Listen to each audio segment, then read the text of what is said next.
Hey guys, so today I'm going to be telling you a story of pain and suffering. Because what would pain and suffering be if not a really good story, right? I'm kind of kidding, but not really. No, but for real, I wasn't sure what I was gonna film this week because I've just had a lot going on in my life. So I figured today I would just tell you what's going on in my life as I'm on the way to the chiropractor. That's a part of the story too, so buckle your seatbelts. Literally. I got some coconut milk tea.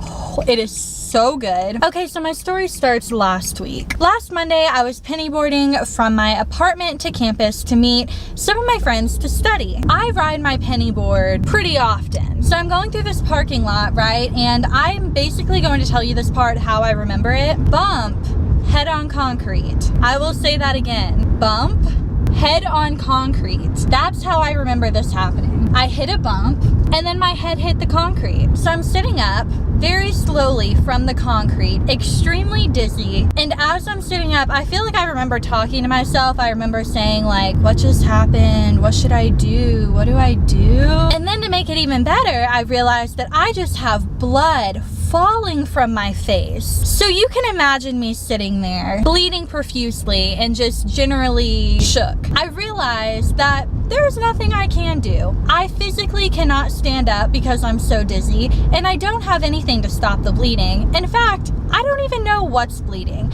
I'm just alone in a parking lot, and I'm sure someone's gonna come walking by any second, and that's actually kind of what I need. And this poor boy, he stops his car in the middle of the parking lot, and he jumps out and he runs over to me, and he's like, "What did you do?" And I was like, "I don't know, I like fell off my pennyboard." And he's like frantically running to the car to get napkins and stuff. He brings me like 2 napkins, and I look at him and I'm like, "What's bleeding?" And he's like, "It's your nose is bleeding." I fill up the napkins like almost instantly. That's how badly my nose is bleeding. And so he runs back to the car and he's trying to find more napkins, and he comes back and he's like, "I wish I had more napkins." And I was like, yeah, that would be good. At this point, another girl has entered the parking lot and sees what's going on, but honestly, I don't think she knows what to do, and she has places to be, so she's just kind of watching us and standing there like, I don't know how to help. They start arguing with each other at this point over who's gonna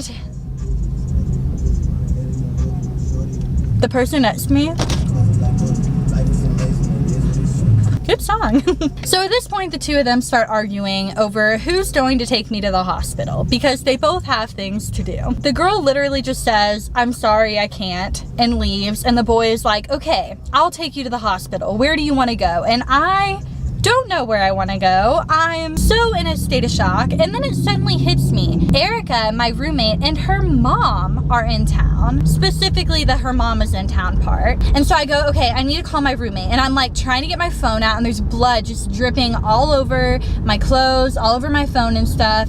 And I give Erica a call, and at this point, now I'm starting to cry. Now I'm like, now that I'm calling Erica to tell her I think I need to go to the hospital, it's going downhill very quickly is what I'm saying. I don't even remember what I told Erica, but about at that time, I see a police officer, and it was about the longest 30 seconds of my life while he walks across the parking lot to get here. The boy at this point has pulled out a small hand towel from his car, and I have completely covered it in blood. So by the time the police officer gets over here, he thinks the boy hit me with his car because the boy's car is just in the middle of the parking lot, and I'm just laying in front of the car with blood all over me. But no, I tell him the situation, and he says into his walkie-talkie, "We've got a bloody nose on whatever street." Basically, he calls an ambulance for me. So this is just going really well for me. I tell the boy that he can leave. Boy, if you ever watch this for any reason, you were an angel. Thank you so much for helping me. I probably, if I saw you on the street, wouldn't even recognize you though, because I was so just in a state of shock. Honestly, I even appreciate girl for at least feeling my pain and wanting to help, even though she didn't really. While I'm sitting there with the police officer on the side of the parking lot covered in blood, maybe 15 minutes for the ambulance to get here, several people walk through the parking lot, most of them very quickly. One girl was actually trying to walk through the parking lot, and when I say she physically could not stop staring at me, she's walking and she sees me and she literally stops dead in her tracks and goes, "Oh, sweetie." She was like taking a few steps and then stopping and just looking at me and going, what happened? Or like, are you sure you're okay? Eventually she just said, I'll pray for you, and kept walking. And I was like, thank you very much. Within those 15 minutes, I realized I broke my glasses. I realized that my Yeti is just, that's like my drink. It's just in the middle of the parking lot with the lid somewhere else that I can't find. The police officer was actually really cool. We spent most of that 15 minutes just talking about what happened. He was like trying to get the story straight, I guess. And you know what I was most sad about?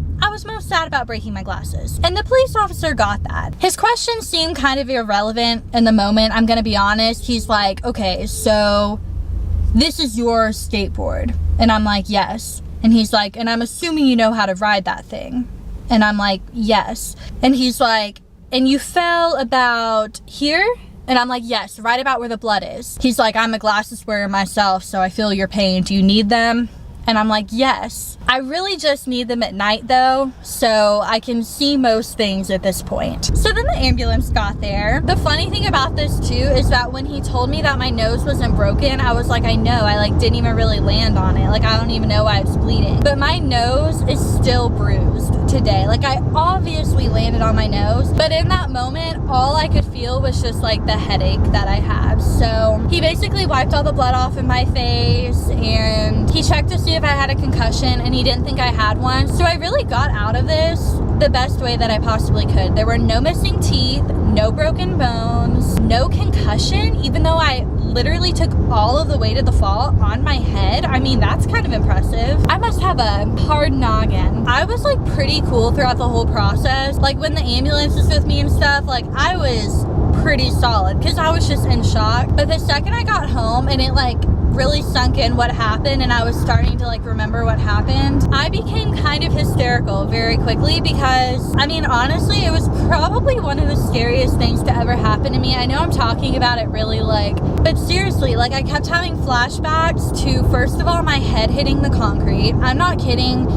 The first probably 3 days after the incident, I was having flashbacks to my head hitting the concrete. Seriously, and every time I would like flinch. But yeah, it was extremely scary. It literally felt like a nightmare just waking up in the middle of a parking lot, not knowing what happened. You can't stand up or move and you're bleeding really badly all over everything and you're all by yourself and you can't help yourself and you're helpless. Like, does that not sound like a nightmare? I also kind of looked like I'd been beaten up. Besides, like, the facial injuries and stuff, which went away pretty quickly, honestly. I wasn't able to wear makeup for like a week. We found out that apparently when I fell, I bumped my pelvic bone out of place. This story just keeps getting better, doesn't it? Yeah, my pelvic bone, he took an x-ray, was like completely uneven. Like one side was way higher than the other side. So now I'm gonna be going back to the chiropractor all over spring break and for the next several weeks after that. But honestly, just after going once yesterday and getting like some physical therapy, I already feel a lot better, which is such a relief because I keep spitting, please don't make fun of me, but it's such a relief because I was really scared that I did something a lot worse to my hip, but that's really all that it is. It's just, but yeah, once the bruises go away, once my hip gets better, and once my glasses come in the mail, because oh my gosh, I've been waiting for like a week and a half for them to come in the mail, I'm gonna be good to go. So yeah, that's what's been going on in my life for the past 2 weeks. It's kind of been consuming my life a little bit because I've been in pain and trying to get better and stuff. I'm so hot, holy cow. Getting that good air. If you're new to my channel and you're not already subscribed, subscribe for more positive, uplifting, feel-good videos like this one. And I will see you guys soon with another video. Bye!